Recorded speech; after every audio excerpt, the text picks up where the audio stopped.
আজ লিপস্টিক দিতে একটু গাঢ় করে লিপস্টিকটা পরে নিই। আপনারা যাই বলুন আর তাই বলুন, লিপস্টিক দিয়ে তো লিপস্টিক পরবো না তা তো হয় না। আর একটা অন্য শেড নিয়ে নিয়েছি। সবার এত বলছেন লিপস্টিক নিয়ে, আর আমিও লিপস্টিক ছাড়তে পারছি না। আর লিপস্টিক দিতে তো একটু বেশি লিপস্টিক পরবো, তাই না?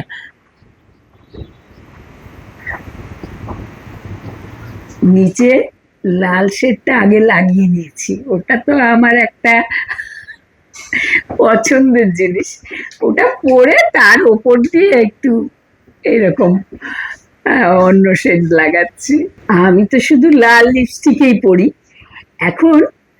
লাল লিপস্টিক ছাড়াও অন্য লিপস্টিক পরছি, কারণ লাল লিপস্টিক ডিপ করে পরলেই তো সবাই বলবে দিদি আর একটু লিপস্টিক কম হয়ে গেছে আপনাদের, আপনার আর একটু ঠাকুমা আপনার আর একটু লিপস্টিক লাগবে, কত রকম কথা। তো ঠাকুমা যখন হয়েইছি তো একটু লিপস্টিকটা পরেই নি। লিপস্টিক লাগালে না মনটা একটু ভালো থাকে, আপনারাও লাগিয়ে দেখবেন, মনে হবে যে বেশ ফুরফুরে লাগছে মনটা। লিপস্টিক লাগিয়ে তো আর ঘরে বসে থাকবো না, একটু বেড়াতে যাওয়া দরকার।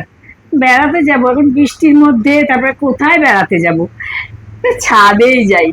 ছাদে গেলে আমার বেড়ানোটা ঠিক হয়ে যায়। ছাদে আস্তে আস্তে এই যে গলার মালা পাল্টে গেছে।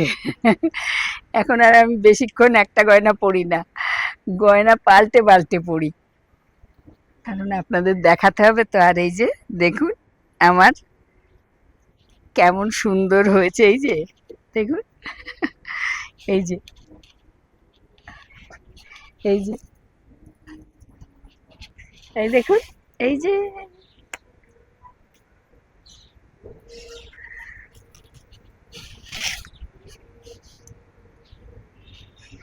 এই যে দেখুন, এই যে একটাই মুশকিল, বড্ড পোকা পোকা লেগে যায়। মানে যে একটু শান্তিতে করব, চারপাশে এত উৎপাত যে আর বলার নয়। নিচে করছি না, নিচে চুরি হয়ে যায়, ছাদে এসে আবার পোকার উৎপাতে পারি না।